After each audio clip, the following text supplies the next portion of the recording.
कर दो।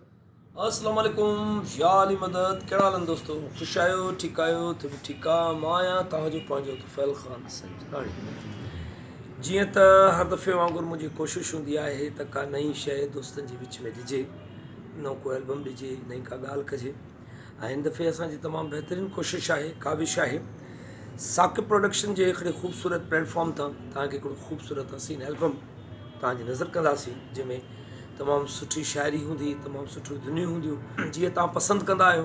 इहो तव्हांजो प्यारु हमेशह मूंसां गॾु रहंदो आहे। प्रोड्यूसर रियाज़ हुसैन शेख साहब, लवली ब्रदर आहे मुंहिंजो, भाउ आहे मुंहिंजो तमामु।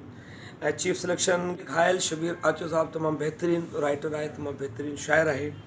ऐं मलक आफ्ताब चांडियो साहब आहे, लवली ब्रदर आहे भाउ। ऐं सिलेक्ट तौफ़ीक़ अहमद शेख साहब ऐं बुढल मल्लाह फ़िरोज़ अहमद शेख साहब। इहे सभई दोस्त मुंहिंजे हिन एल्बम जे अंदरि तमामु बहितरीनु शाइरी, तमामु बहितरीनु धुनूं असीं हिकिड़ो ख़ूबसूरत गुलदस्तो पाण में शब कयूं था। साक़िब प्रोडक्शन हमेशह सुठा एल्बम्स, सुठा फ़नकार तव्हांखे ॾिना आहिनि। मां बि नंढिड़ो फ़नकार आहियां, नंढिड़ी कोशिशि कंदासीं तव्हां दोस्तनि ताईं जेका ॻाल्हि पुॼाईंदासीं त इनशा अल्लाह ताला उहा लाइफ टाइम तव्हांखे यादि बि रहंदी। छो जो मूं हमेशह कोशिशि कई आहे त जंहिं कंपनी में जंहिं दोस्तनि सां कमु कजे पहिरियां त उहे पाण लवली हुजनि, ऐं जेकॾहिं पाण लवली हूंदा त ऑटोमेटिकली असांजो माहौल बि लवली थी वेंदो, प्यारो थी वेंदो, शाइरी बि प्यारी थी वेंदी, धुनूं बि प्यारियूं थींदियूं इनशा अल्लाह ताला। ख़ूबसूरत एल्बम आहे, ख़ूबसूरत ऐं कमिंग सून आहे।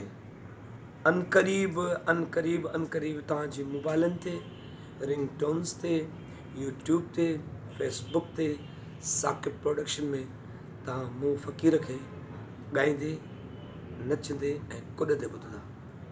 Love U all time.